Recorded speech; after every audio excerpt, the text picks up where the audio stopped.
Hello, students of class 10th. This is Karishma Pagani, and we are studying the chapter Outcomes of Democracy, that is chapter 7. And in previous video, we have studied about this chapter the two topics that are reduction of inequality and poverty, and the first topic we read before was economic growth and development. Now we are on our next topic, which is accommodation in social diversity. Do democracies lead to peaceful and harmonious life among citizens? क्या democracies जितनी भी countries में होती हैं वो वहाँ के citizens को एक पीसफुल और हारमोनियस लाइफ दे पाती हैं? हारमोनियस मतलब स्टूडेंट्स यूनाइटेड, पीसफुल मतलब शांति. It will be fair expectation that democracy should produce a harmonious social life. और हम डेमोक्रेसी से एक यही एक्सपेक्टेशन रखते हैं कि डेमोक्रेसी को एक हारमोनियस सोशल लाइफ प्रोड्यूस करनी चाहिए. We have seen in earlier chapters how democracies accommodate various social divisions. हमने पिछले चैप्टर्स में पढ़ा था कि कैसे एक डेमोक्रेसी से बहुत सारे जो सोशल डिवीज़न है, जो पीपल अलग अलग कास्ट, अलग रिलीजन के हैं, उनको कैसे डेमोक्रेसी एक यूनाइटेड वे में स्टैंडर्ड प्लेटफॉर्म देती है, यूनिफॉर्म प्लेटफॉर्म देती है. We saw in the first chapter how Belgium has successfully negotiated differences among ethnic populations. हमने फर्स्ट चैप्टर में भी देखा था कि बेल्जियम ने कैसे सक्सेसफुली एथनिक पॉपुलेशन मतलब वहाँ की जो कल्चरल डाइवर्सिटीज़ थी उनको कैसे नेगोशिएट करके कैसे डेमोक्रेसी में फेडरलिज्म आया था. Democracies usually develop a procedure to conduct their competition. Democracy में जनरली एक प्रोसीजर फॉलो किया जाता है जिसमें कल्चरल डिफरेंसेस, उन कल्चर्स का कॉम्पिटिशन होता है. This reduces the possibility of this tensions becoming explosive और वायलेंट. और यही कॉम्पिटिशन जो होता है ये इस पॉसिबिलिटी को कम करता है कि लोग वायलेंट ना हों. No society can fully and permanently resolve conflicts among different groups. मतलब दो अलग अलग कल्चरल ग्रुप्स के बीच में अगर कॉन्फ्लिक्ट्स हो रहे हैं, अगर फाइट्स हो रही है, तो कोई सी भी सोसाइटी उसको कम्प्लीटली रिजॉल्व नहीं कर सकती है, कम्प्लीटली ख़त्म नहीं कर सकती है. But we can certainly learn to respect these differences, and we can also evolve mechanism to negotiate the differences. हम ये सीख सकते हैं कि हमें कैसे इन डिफरेंसेस को रिस्पेक्ट करना चाहिए. अगर डिफरेंसेस हैं तो हमें हर रिलीजन की, हर कास्ट की, हर रिलीजियस ग्रुप की रिस्पेक्ट करनी चाहिए और उन मैकेनिज़्म को नेगोशिएट करना चाहिए. मतलब कैसे हम उन डिफरेंसेस को ख़त्म कर सकते हैं, ट्राइब ज़रूर कर सकते हैं. Democracy is the best suited to produce this outcome. और यही रिज़ल्ट डेमोक्रेसी हमें सबसे बेस्ट रिज़ल्ट देती है. नॉन डेमोक्रेटिक रिजाइम्स मतलब वो रिजाइम्स जो कि नॉन डेमोक्रेटिक है, जहाँ पे डेमोक्रेसी नहीं होती थी, जहाँ पे क्या होती थी, dictatorship, often turn a blind eye और to suppress internal social differences. और वहाँ पर डिक्टेटरशिप वाले रिजाइम्स में क्या होता था कि सोशल डिफरेंसेस के बीच में जो कॉन्फ्लिक्ट्स वगैरह होते हैं उनके लिए सप्रेशन होता था कि सबको एक जैसे नहीं ट्रीट किया जाएगा, भेदभाव बहुत होता था. Ability to handle social differences, divisions and conflicts is thus a definite plus point of democratic regimes. तो डेमोक्रेटिक रिजाइम्स का प्लस पॉइंट क्या है कि उनकी एबिलिटी जो सारे डिफरेंसेस को, सारे डिविजन्स को, सारे कॉन्फ्लिक्ट्स को अच्छे से हैंडल कर लेती है. यही एबिलिटी उनका एक प्लस पॉइंट है डेमोक्रेटिक रिजाइम्स का. Thus, a democracy must fulfill two conditions in order to achieve this outcome. मतलब कि हमने एक एग्जाम्पल का श्रीलंका लेकर रिमाइंड करते हैं कि श्रीलंका में क्या हुआ था, डेमोक्रेसी अच्छी नहीं हो पाई थी क्योंकि वहाँ के कल्चरल डिफरेंसेस बहुत ज़्यादा थे और मेजोरिटी वाले जो लोग थे वो चाहते थे कि वो अपना रूल करें. तो हमें उसका एग्जाम्पल लेकर सीखना चाहिए कि एक डेमोक्रेसी को दो चीज़ें फुलफ़िल करनी चाहिए लोगों के लिए. It is necessary to understand that democracy is not simply rule by majority opinion. ये नेसेसरी है एक डेमोक्रेसी के लिए कि डेमोक्रेसी सिर्फ मेजोरिटी ओपिनियन से रूल नहीं की जा सकती है.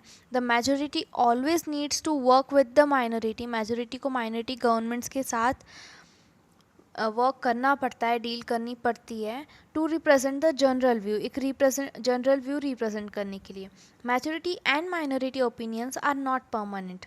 तो सिर्फ मेजोरिटी या सिर्फ माइनॉरिटी की जो ओपिनियंस होते हैं वो परमानेंट नहीं हो सकते हैं। It is also necessary that rule by majority does not become rule by majority community in terms of religion or race or linguistic group etc.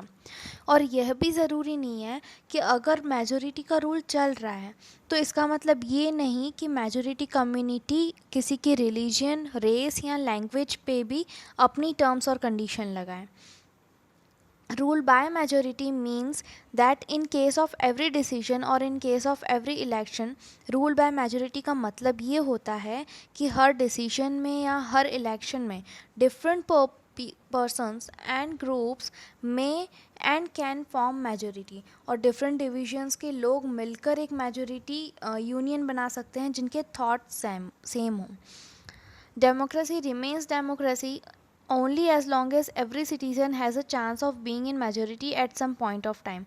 Democracy तब तक रियल डेमोक्रेसी है जब तक हर इंसान, हर सिटीज़न के पास इतना चांस तो हो कि वो किसी न किसी समय पे मेजोरिटी प्ले कर सके।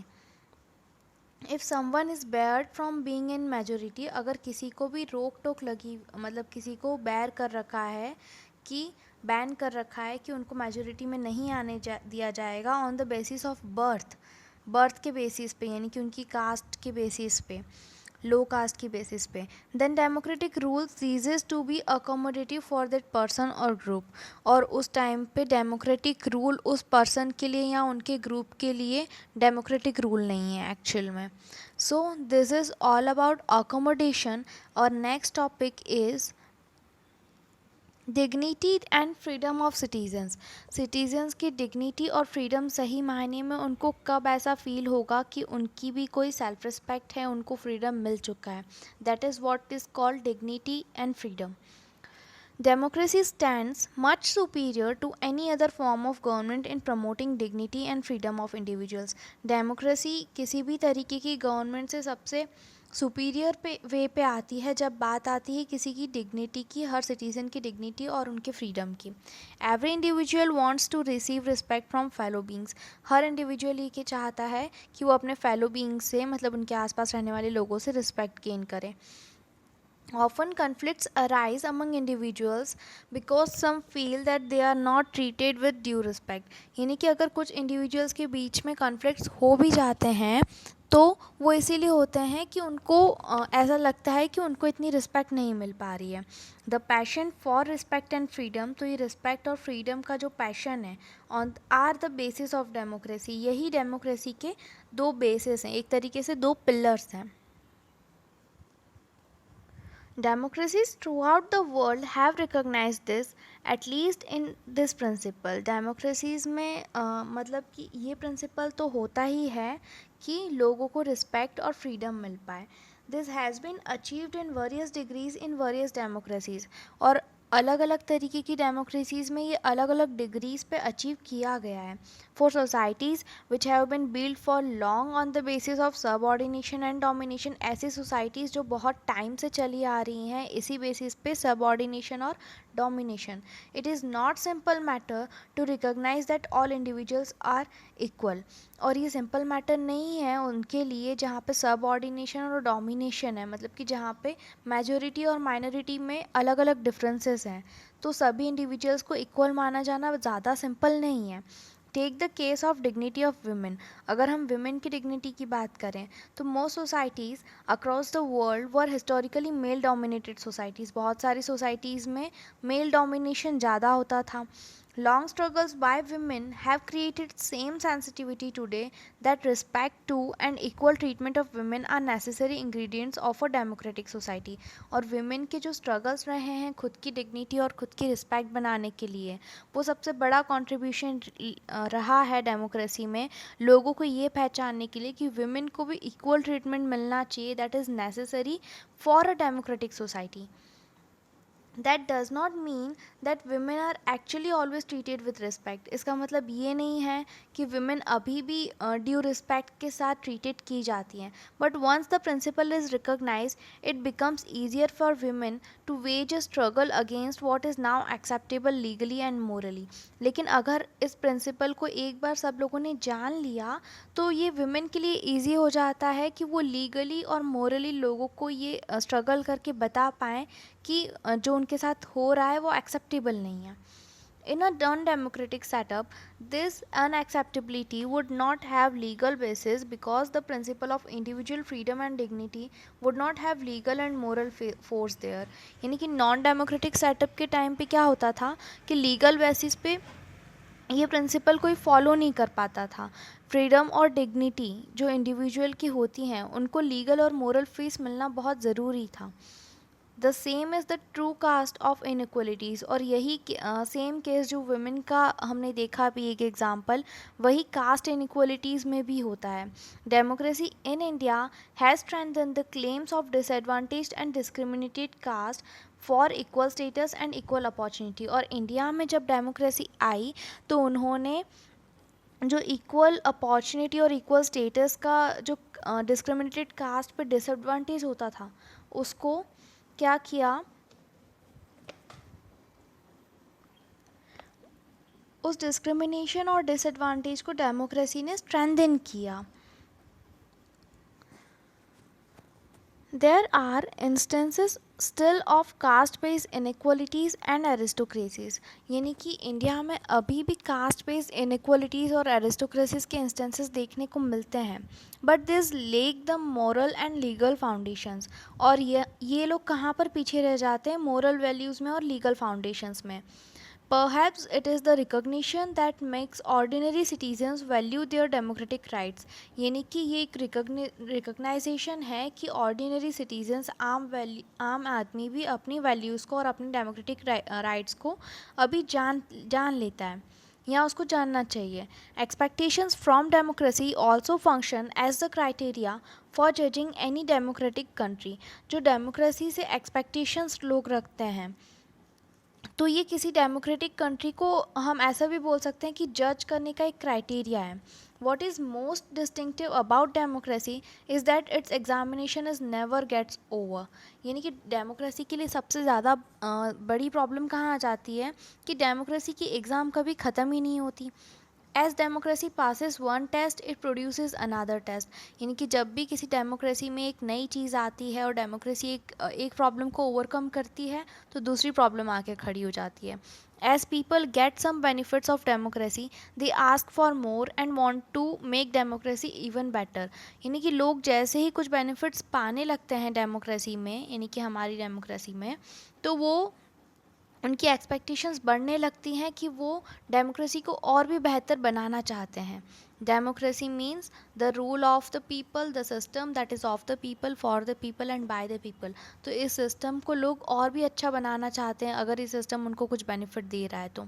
That is why when we ask people about the way democracy functions, इसीलिए जब हम लोगों से पूछते हैं कि डेमोक्रेसी कैसे वर्क कर रही है आपके यहाँ पे, they will always come up with expectations and many complaints. वो बस यही बोलते हैं कि हमें ये आशा थी और हमारी ये कंप्लेंट्स हैं। सो वो हमेशा उनकी एक्सपेक्टेशंस और कंप्लेंट्स ख़त्म ही नहीं होती। The fact that people are complaining is itself a testimony to the success of democracy. लोग कंप्लेन कर रहे हैं ये भी डेमोक्रेसी के लिए प्लस पॉइंट है। It shows that people have developed awareness and ability to expect. ये हमें ये बताता है कि लोगों को पता चलने लगा है, लोग अवेयर होने लगे हैं कि उन्हें डेमोक्रेसी से क्या एक्सपेक्ट करना चाहिए, and to look critically at power holders and the high and mighty. और उनको पावर होल्डर्स की जो जिनके हाथ में पावर है उनकी कमियां और खामियां सब कुछ देखने में आ रही है। A public expression of dissatisfaction with democracy shows the success of democratic project. अगर पब्लिक एक्सप्रेस कर रही है अपना डिससेटिस्फैक्शन को तो डेमोक्रेसी में ये बताता है कि डेमोक्रेटिक प्रोजेक्ट का सक्सेस है, it transforms people from status of subject into a citizen. यानी कि ये लोगों को ये बताता है कि आपका हक है बोलना, तो वो उनको एक सब्जेक्ट से छोड़कर एक सिटीज़न बनाता है। उनका ये तरीका, उनका dissatisfaction. Most individuals today believe that their vote makes a difference to the way government is run। और बहुत सारे इंडिविजुअल्स ये सोचने लगे हैं अब कि उनका जो वोट है उससे गवर्नमेंट कैसे चलती है उस पर फ़र्क आने लगा है, and to their own self interest. और उन्हें ये लगने लगा है कि उन्हें वोट उनके खुद के इंटरेस्ट के लिए करना चाहिए और अपने रिप्रेजेंटेटिव को इलेक्ट करना चाहिए, ताकि हमारी कंट्री की गवर्नमेंट अच्छे से चल पाए और उसमें उनका भी कंट्रीब्यूशन हो सके, वो उन्हें फील होना चाहिए। That is what we call a true democratic country. So this were the results outcomes of democracy. Question answers will discuss later. तब तक कीप स्टडिंग।